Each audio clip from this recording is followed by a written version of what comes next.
So where do we start? I think we should start with me. My name is Bjorn Kusoffsky, and I'm the founder and creative director of Stockholm Design Lab.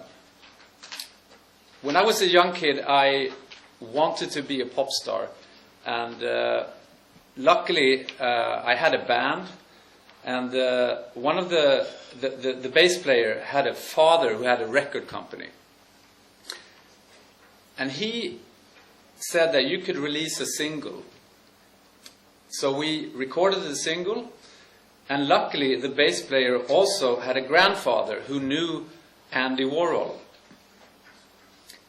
So on a trip to New York, the bass player and the grandfather went up to the factory in New York and came into the office where Andy Warhol was sitting, and the bass player asked him to, please, this is our new record, can you listen to it? And Andy Warhol listened to it, and he didn't say anything, if it was good or bad. Then afterwards, the bass player asked him, could you please please design us the cover? And so Andy Warhol took out his letterhead and wrote our name, Ratfab, like 15 times. And then he said, you can use this in yellow, blue, and pink, and you can do whatever you want to. And this record sleeve was so successful. It was all around the world. It was in every paper, and nobody even believed that it was the Rolling Stones, the Velvet Underground, and Ratfab having a cover done by Andy Warhol. And nobody wrote a single letter about the music. And that's when I stopped thinking of being a pop star. Instead of I moved into graphic design. Stockholm Design Lab is a multidisciplinary design company, meaning that we work with a lot of different types of areas of design. And we really think that using design in a good way could help a brand to evolve and to make a difference. And I think we worked with something around 500 brands from the beginning. And this is 15 years ago. We're celebrating 15 years. We haven't chosen any particular area of design or industry. We have the opportunity to work with anything from airlines and museums to fashion to hotels. And I think that's the great part of being a creative director, that you're able to learn something every day when you enter the office. And every day when I get home to my son, I ask him, he's 10 years old, and I ask him what he's learned today, and I can tell him what I learned. And it's new things every day, and then that's really a treat. Other people at Stockholm Design has a special interest in something. It could be typography or film or photography, but everyone is passionate about their work and have been handpicked in some way. And I think we consider ourselves as a Scandinavian design company. And for us that means simplicity, clarity, openness, and innovation. And that is something that we've experienced throughout the years. It's quite a good base to have when you're working with design. These are some of the clients we've been working with and are working with. And some of them are very familiar to you, and some of them are really Scandinavian brands.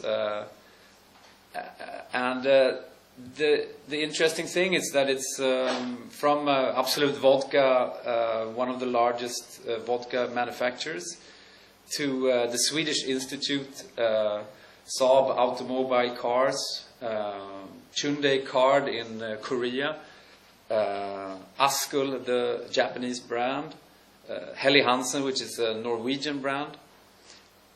Some of them have been our clients for many, many years.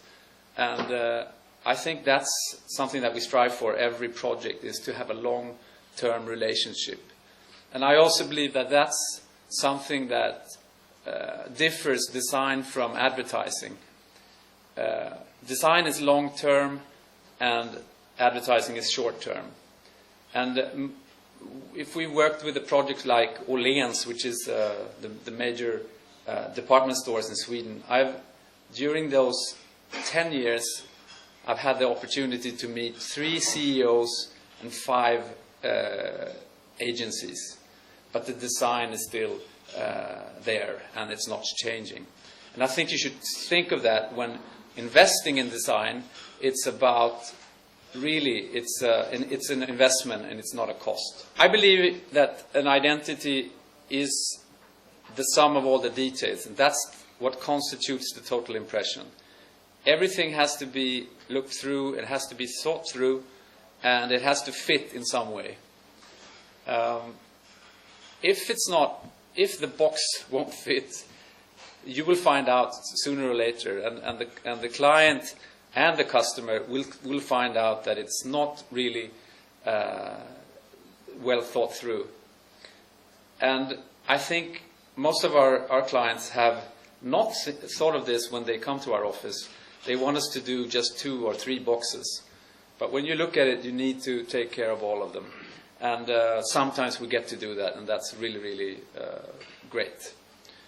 But I think a lot of companies cheat and try to take away some boxes because of various reasons. And one reason could be of course, economical reasons. But that being said, I think even if you have less money, you can still think of a total identity which looks good and can be well thought through. Because in the end, it's the survival of the fittest, the one brand that has the power and to stand out and have the power to be different. I think that is the brand that will be most successful. In Sweden, we have 145,000 registered brands. It's probably something a little bit less in Serbia, I would say. But every year, 10,000 brands are added, and 5,000 disappear for various reasons. But if you look at these numbers, it's so difficult to see that how can we, in this competition, how do you make a strong brand, and what can you do to keep that position? If you look at the strongest and most valuable brand in the world, Apple, I think they've been working from the start with design on all aspects, from all the employees to the products to how they communicate, the interfaces and so on. It's so well thought through that it's part of their company, and it's really, really a success. And no one can argue that the success is about how they manage to take care of design. And every company I've met during the last 8 years is mentioning Apple as a role model, of course. And I always try to tell them this: there's no way you can ever beat a company like Apple, because they have the muscles that you will never have.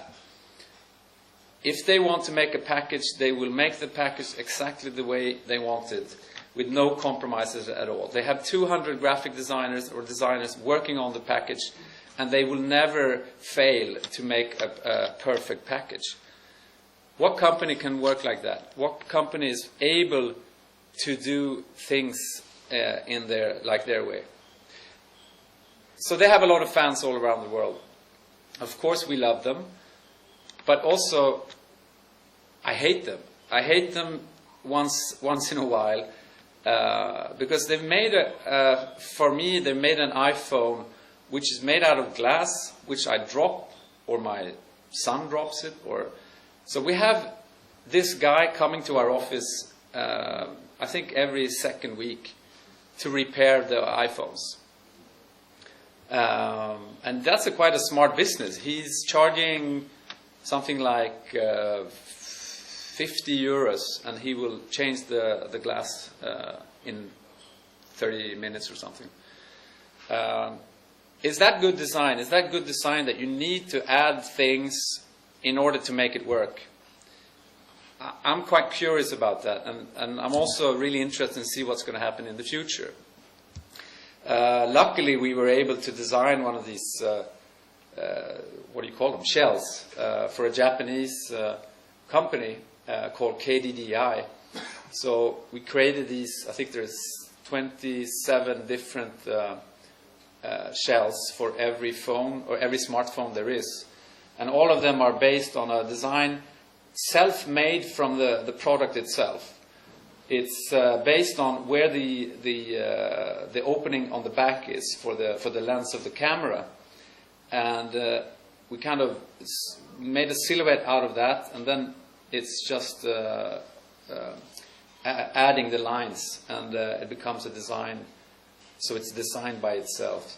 So I'm happy to protect my phone and saving 50 euros every second week. If you look at brands, and if you look at in the history of brands, you would see that so many of these big brands, it was so much easier in the 60s or in the 70s. A big company like McDonald's or IBM were able, just by the power of their logotype, to be well recognized and well recognized. And today, as I said, if it's only in Sweden 145,000 registered brands, the competition is so it's so difficult. So here comes the quiz. Do you know which brands these are? You have to know by the end of this speech. Okay, so we'll have a competition here. So what about this F? Mm-hmm.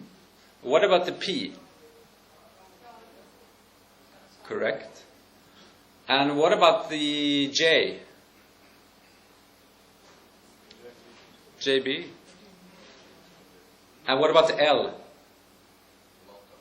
Lotto. So you know you almost passed the test. Because what about the O? This letter you don't even know about. Oh, you've done your homework. Now it's interesting when you just select, when you take out one small box out of this big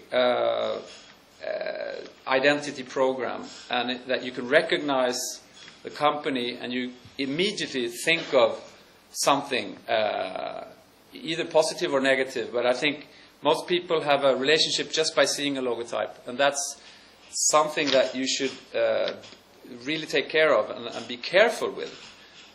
And that's why I'm saying all the identity projects are long-term and has to be well thought through, and we shouldn't leave anything out.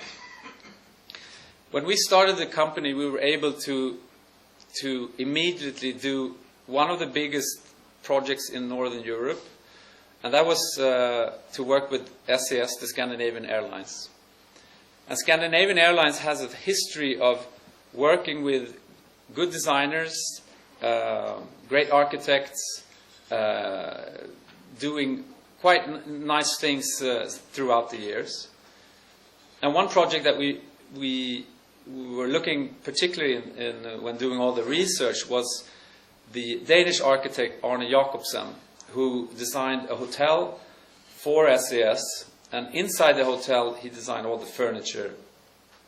And you can see all the classic furniture in this hotel, from the swan and the egg, to lamps and things. And he was so dedicated to this project that he came to the hotel every week to rearrange the flowers.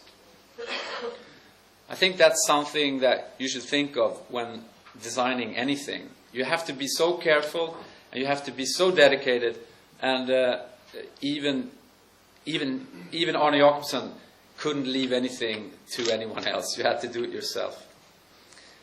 This is his cutlery for the restaurant, which is still also a kind of a design classic. But SAS has worked with many famous people like Calvin Klein, and they've done beautiful uniforms with them. But in the end of the 90s, they thought they needed a big change. SAS is a part owned by 3 countries, Sweden, Norway, Denmark, and they wanted a big change because of the new airline market. And this is what it looked like in the future, or in the past. They were together with the Calvin Klein uniforms. They were using this type of design for the airline. And having the opportunity to design an airline, you can start anywhere. You can start in the most, the most obvious would be to start working with the aircraft itself and to design that. But before that, we need to think of what to do and how would this airline differentiate from any other airline. And I think the only thing we could claim, since everyone is buying the same aircraft from from Boeing or Airbus, you fly to the same airports with the same catering industry. So there's nothing that's really special, except for the price maybe, and sometimes the service. So what this company could really claim is that it's the only Scandinavian airline, and let's be proud of that.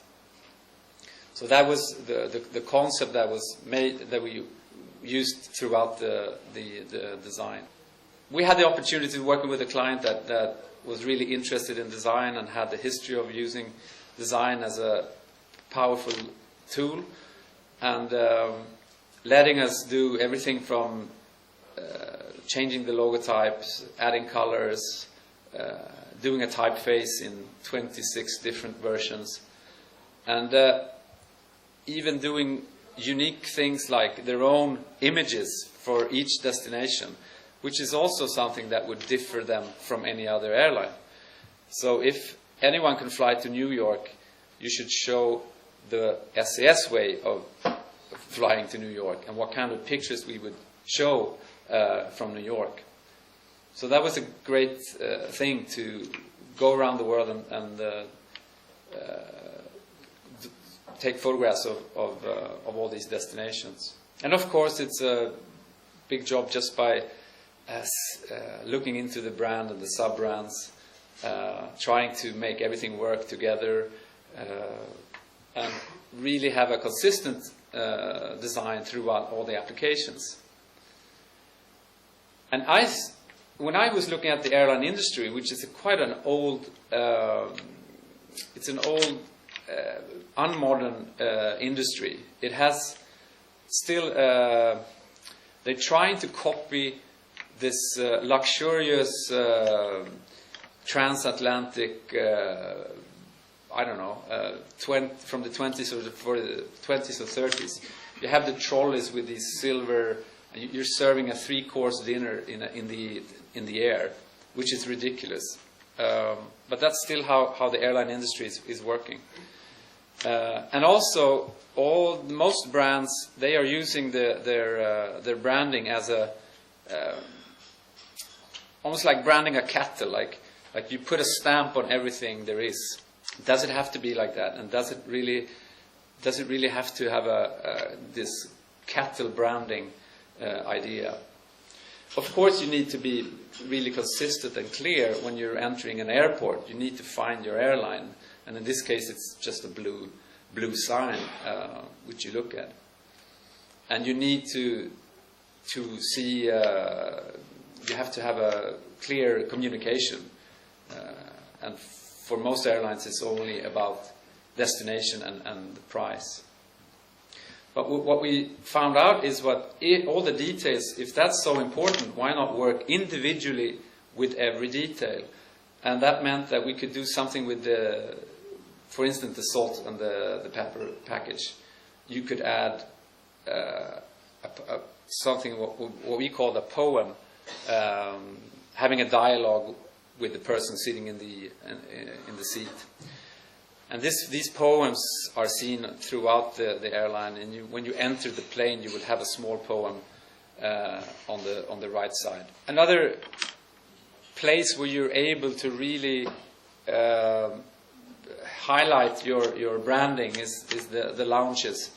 And since the airports are so crowded and so busy, the lounges become some kind of oasis, and it's a perfect place for us highlighting the Scandinavian platform. So throughout the years, I think we've designed over 2,500 different applications, and we've tried to make them individually or giving them special attention, because we think in the end that's what's people will remember, how that coat hanger felt like, or the door handle, or the salt package, or a detail on the uniform, or whatever it is. We think we consider that people are intelligent and like and remember the small details. Another project is, I mean, you seldom get a totally new product. I would love to do something that's new on the market.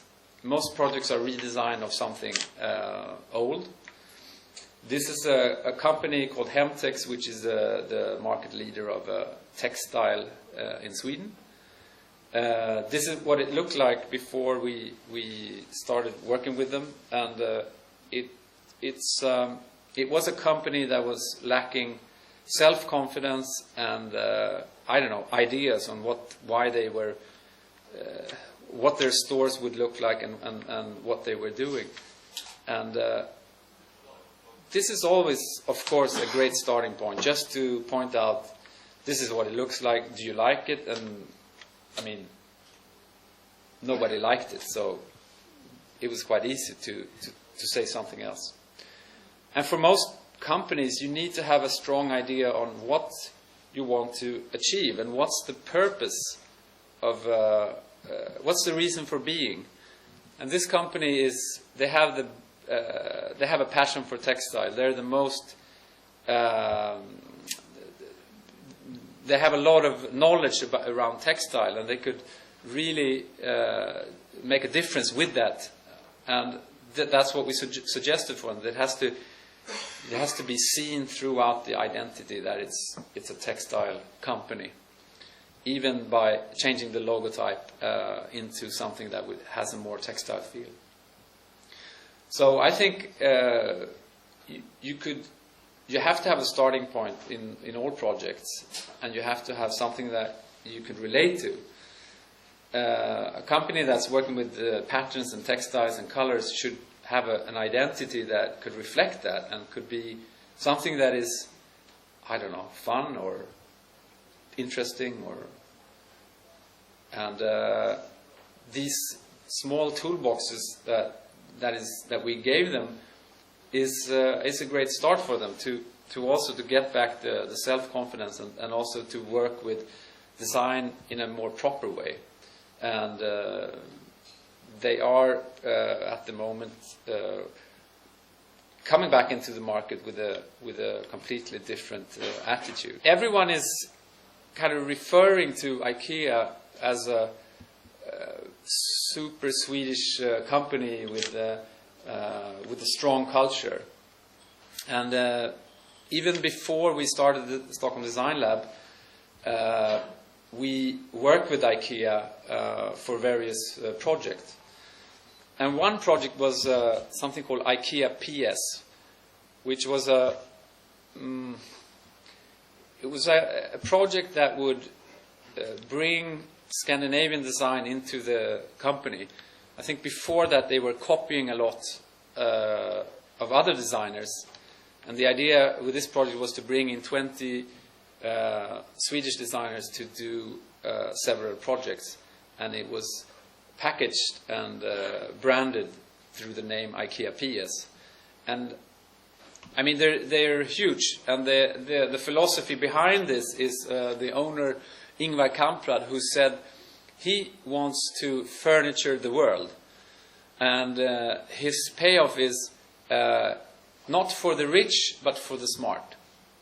And that's something that's been in the culture of IKEA. Everyone is thinking of that as really important message. So everything you do has to be smart and efficient, and well, and if you look at the products, they are, and then especially the price is used throughout the world. People reflect that it's a cheap products, but at a reasonable design level. One of our projects was to look at the non-furniture products, which for IKEA means about 8,000 products inside the store. And this is what it looked like before we took on this assignment. You go into an IKEA store and you would find the product like somewhere around here, and then you would find the package underneath it.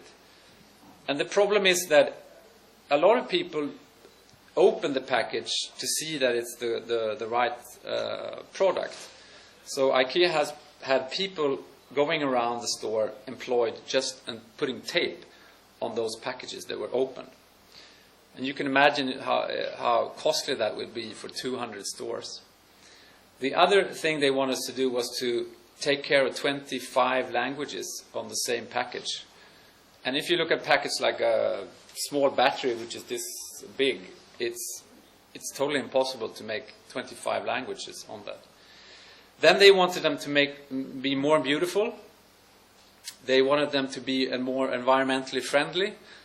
And at last they said, we also want them to be cheaper. And how can you be cheaper than cardboard boxes with black ink? We didn't know that, and we thought, I mean, it was easy to make a nice package, doing a nice design, but taking care of all those requirements was for us that we really had to work on the package itself.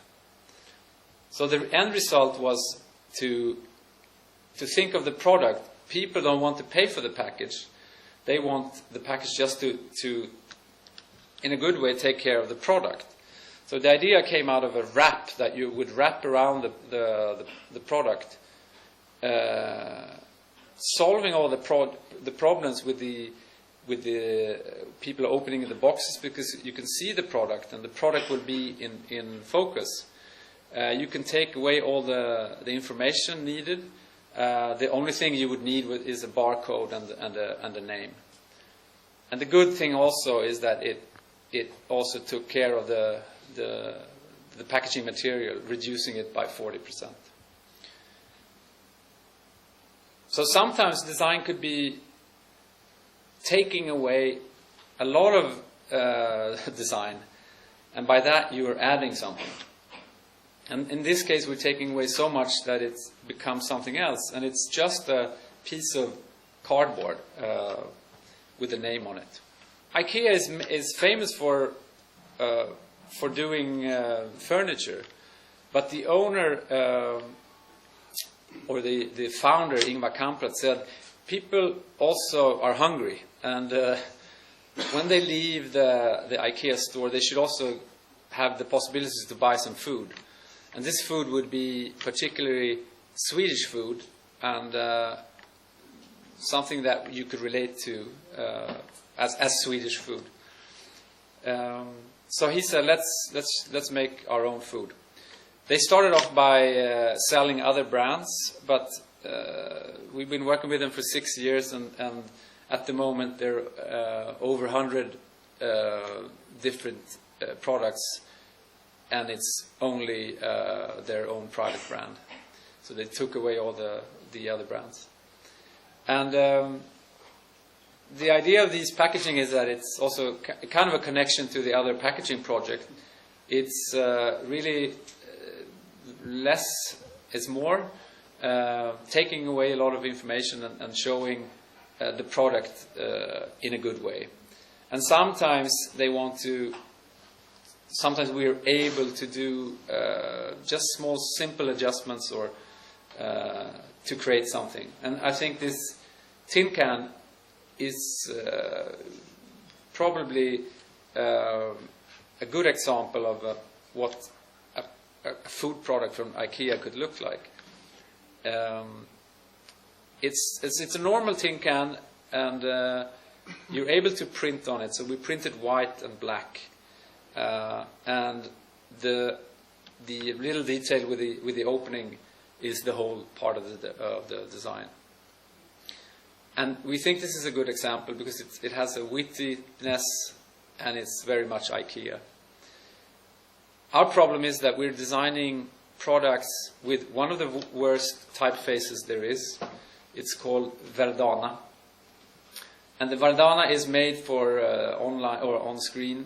And before we were able to use our own specially made font that we designed for IKEA called IKEA Sans. And this was made also in 27 different versions, and Cyrillic and Japanese, and it's a geometric sans serif typeface, which is really, really nice. Someone at IKEA thought that, I think 4 years ago, there was a problem of having the same typefaces in print and online. So, and nobody had solved that at the time. So someone said, no, let's just take away the typeface and use whatever there is available. And that meant Verdana. It looks better with the other typeface, I think. But we're struggling to make the products look nice, and it's when you're not able to use typography as part of the design, it's quite difficult. Another Japanese project we've been working with for 6 years is a company called Askul, which is a mail order company working with almost like IKEA, everything for the office. And like any Japanese company, they want to test you before they give you assignments. And our first assignment was to look at the battery segment. And I think this goes for any project you do. You need to dig really deep into the industry and the competition and see what's going on and what people are doing. And this is how all the batteries look like. How could you make a difference in this category? The first thing we thought was, well, for me, a battery is a non-commodity product. I don't have a relationship to it more than I want to find the correct battery. I want to find, that it fits my phone or my radio or whatever it is. And in Europe, you have a system called AAA, RS. I don't know. I can't remember what it is. But in Japan, you have a system of 1, 2, 3, 4. And we thought that's a great starting point, that you should highlight the function. And then you would need a plus and minus to see what's up and down. And then maybe you could add colors, but not necessarily. So the design of these batteries came out of the idea of adding functionality to the design. And that meant we were reducing a lot of things once again. And suddenly the battery became some objects instead of just a battery. And these batteries became also a kind of a symbol for this company to be really design orientated and with a great functionality, but also for distribution and that it would be so much easier to find your battery all through the different packaging. And luckily they sold 50,000 batteries the first day, and that meant that we could go on and do more products. And we've tried to make products that has some kind of small detail that is connected to the content. It could be notebooks that have 6 millimeters between the lines, or 7 millimeters between the lines, and that becomes the design. But most of the designs we've done are very colorful and graphic, and that's because they wanted the products to stand out on the website and in the catalog. Really being differentiated from the competitors. And for us, it's great to dig into a wet wipe and see what's possible to do. Could you do anything with the opening of the actual wet wipe? And could that be a series of products that you could do some fun things with? So I think all packaging has a small idea, and in a way it's made out of, sometimes they're really fast done, and it works quite well. And they're also moving into the Chinese market, and these are copy paper for the Chinese market. This is like black and white copy paper, and this is color copy paper. So we have some quite fun with this project. This is a typographic solutions of, what happens with the tape when you kind of use the tape to take away the letters. Or it could be the size of the glue stick, the radius of the glue stick. Or it could be just a transparent package with nice products in them. So I think most products are being made as exclamation marks, and really, I mean, we think also that this brand is made out of all the products, and each product you add, you're building the brand in a good way. And I also think you really don't have to do more complicated things than this.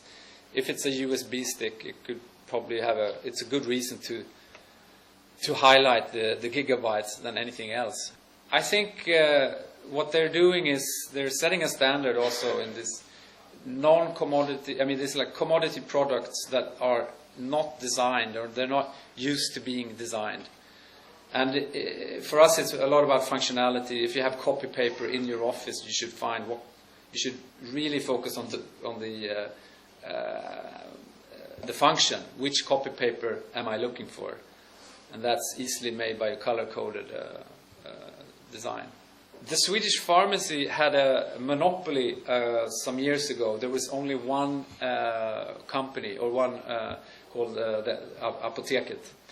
And then they changed, and now I think we have like 7 or 8 different pharmacies in Sweden. And we were able to work with the smallest one, which only has 24 pharmacies. And they wanted to be a different competitor to the rest.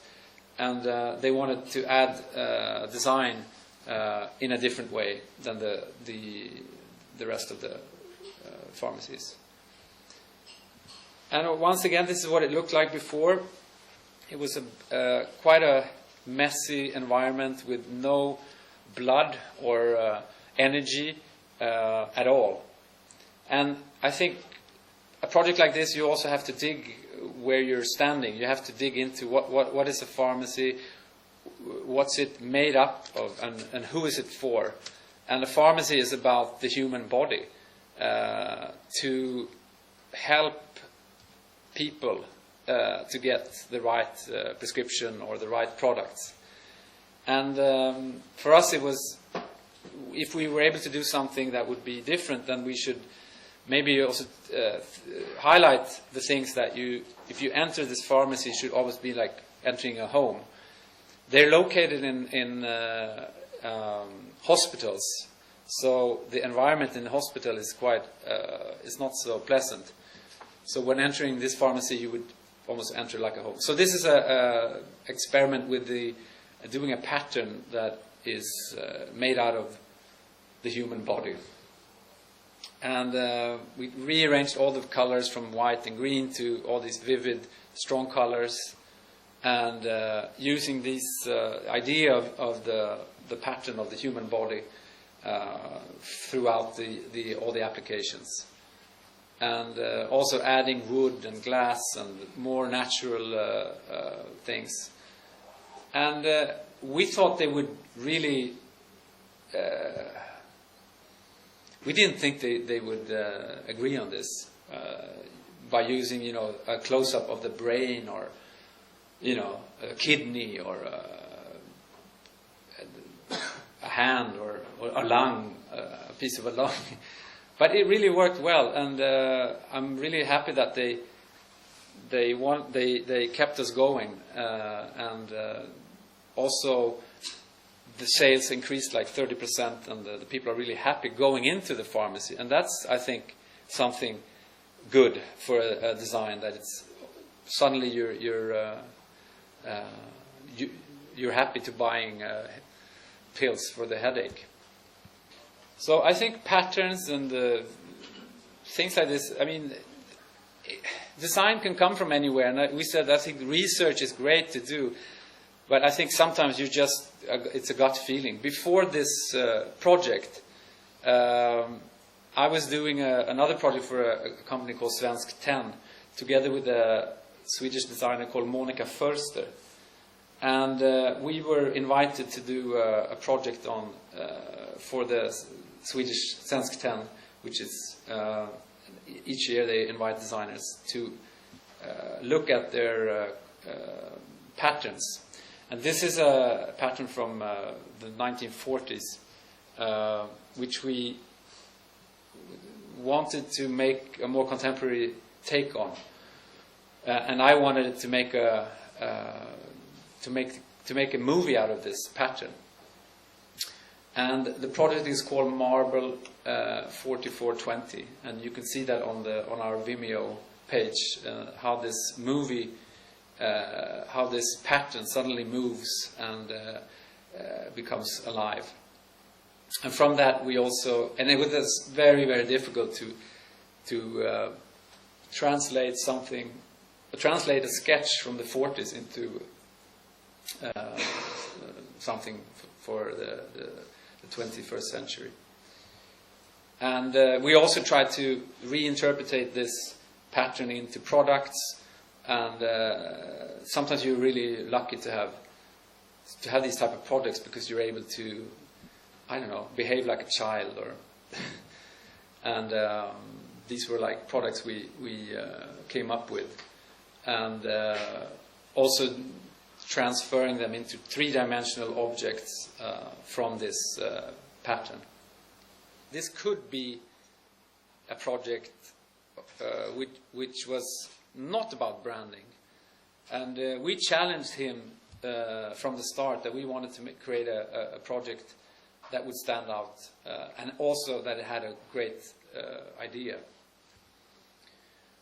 And the Moderna Museet is one of the 5 most appreciated modern museum in the world, and in the beginning of 2000 they were the whole museum was redesigned by a Spanish architect, Rafael Moneo. The end result I didn't think was that great. It looks like a bank, and it's very kind of informal. It doesn't have any energy at all. So one first idea we had is we had to take care of the facade and almost do a graffiti on the facade that would make this more accessible. But before that, we went through all the stages of design and design process and testing him. And this was an identity we proposed for him.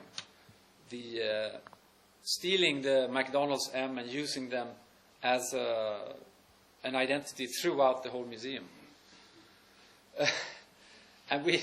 And he was quite interested in this as an idea of not creating something new, but appropriate or stealing something. But then after 3 or 4 weeks, we decided we don't want to take the fight with the McDonald's lawyers.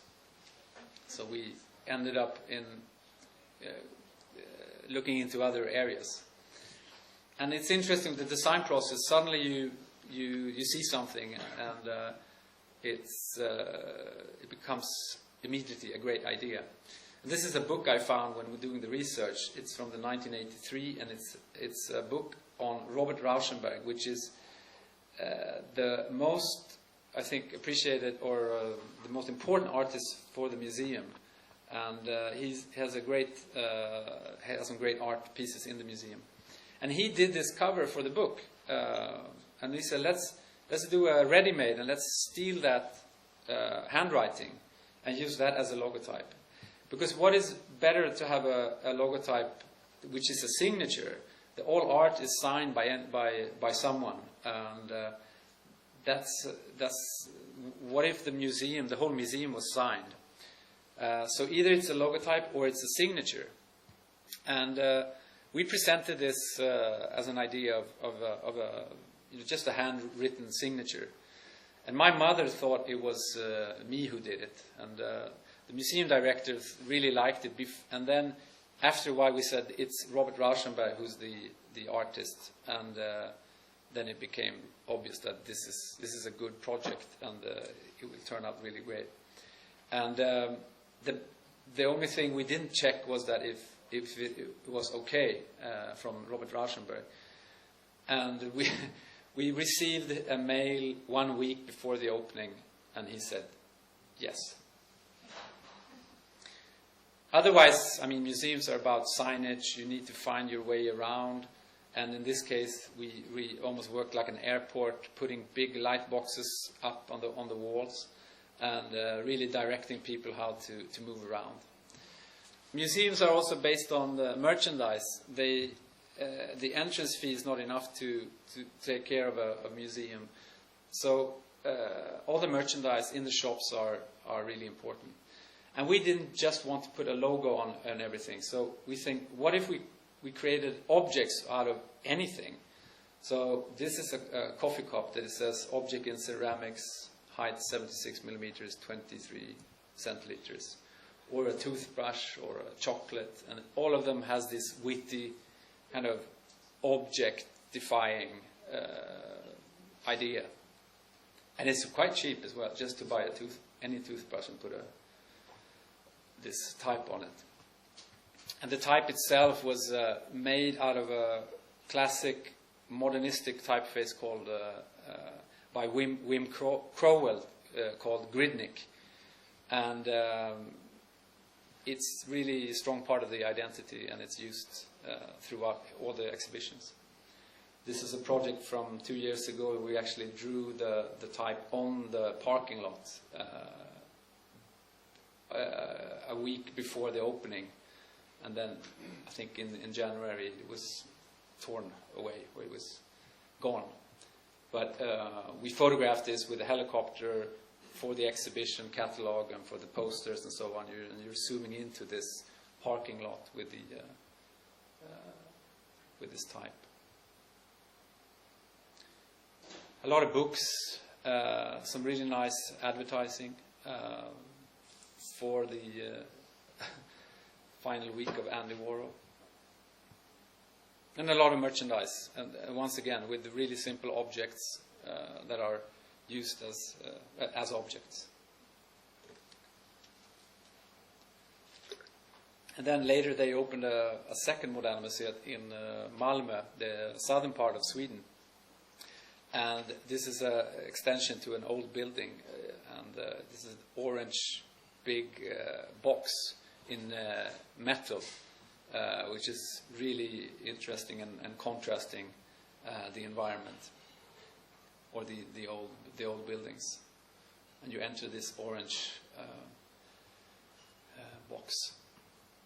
And at the moment we're working on a project called Explosion, which is about artists from the 60s, like this guy who's painting from a helicopter.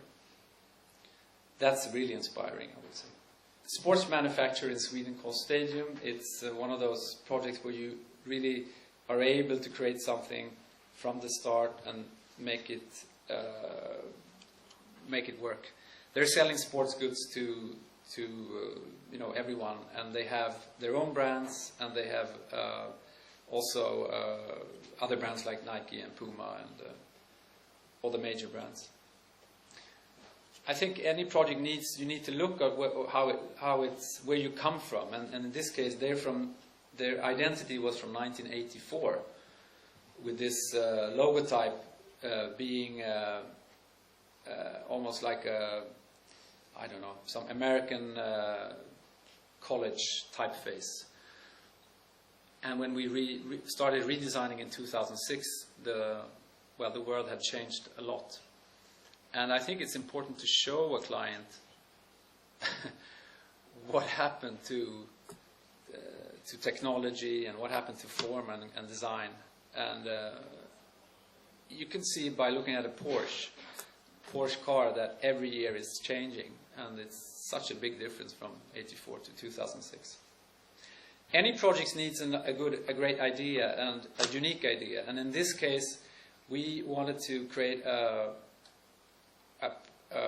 design which was based on numbers, because we felt that sports is about numbers.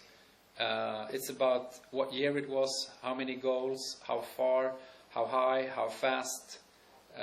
So the numbers is something that you can relate to while doing sports.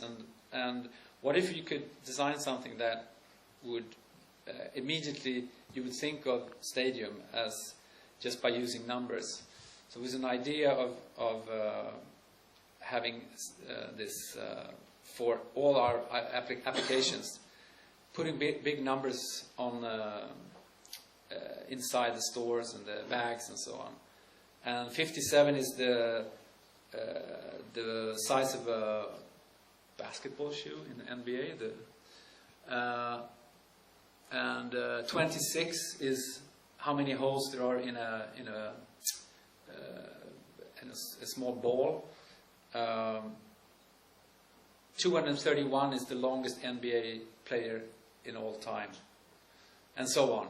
So all these numbers are like cues, and the 958 is of course Usain Bolt, and he signed this for us, the fastest man in the world. And the identity is working through all the communication and advertising and the stores, even to as far as the distribution centers, which also has to look good. And that makes me want to think of that idea of all the boxes that has to fit together. It doesn't cost more to create a nice environment for the distribution center. On the contrary, it's probably cheaper if someone, like a good design agency, takes care of it. And of course, in parallel, we're working on the websites and the online store. And the whole identity almost came like a Olympic game toolbox with their unique typeface, the numbers, the patterns, and the pictograms, and so on.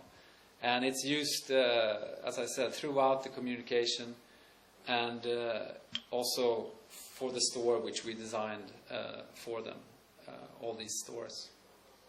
And inside the store there's a lot of sports references, like the track and field. You have the lines, and you have like a big jumbo screen when you enter these stores. And I think it's about all these. You have to sum it up, and when you look at it 4 or 5 years later, you can see that it's about some of all the details. My last project is, I think, one of the most talked about projects, and we've received a lot of attention through this project. And it was the Venice Biennale, which is every second year made for, it's an exciting visual Olympic Games of art, I would say. And this year, in 2010, it was curated by Mr. Daniel Birnbaum, who's a Swedish curator. And he invited 90 different artists from all around the world. And the assignment was to create an identity for this project, catalogs, posters, packaging, websites, and so on. And it's one of those projects you take the first idea and execute it.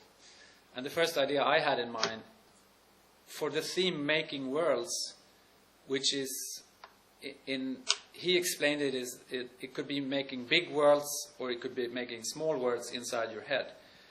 But making worlds is something to talk about and relate to all the flags of the world. So the idea was to take all the flags of the world and to dissect them into their purest form and see what happens. And when you use these flags and you line them up, you have suddenly a toolbox for free, and where you can create new worlds, and you're making your own worlds. So this was the idea, and it's not more simple than that, but it suddenly became obvious to us that this is a great starting point to create a lot of great design. And we wanted to create new worlds and using these forms throughout the identity. And also doing, for instance, the cover in 20 different versions, screen printed on a grey cardboard. Or just by picking one of the shapes for a small guide. It's so fun when you have a good toolbox. You can just go on and on to posters and brochures and so on. And I think the success of it was that the artists themselves liked it, and they thought it was a good graphic design experiment rather than an art experiment. And I'm not sure if there's any difference between art and design, but sometimes, or maybe it is, I don't know.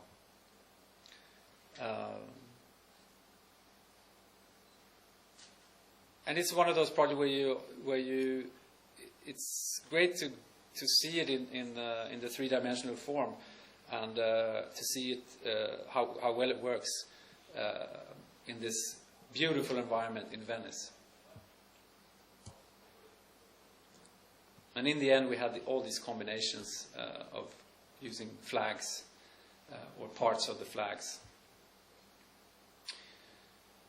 So going back to my art references and the record I released, it was sold for $615. This lousy single.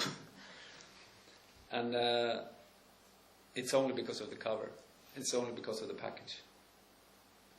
I'd like to leave you with some advice from official advice, and that's 10 things how to work better. And that is to do one thing at a time, to know the problem, to learn to listen and learn to ask questions, distinguish sense from nonsense, accept change as inevitable, admit mistakes, that's probably the hard part. Say it simple, be calm and smile.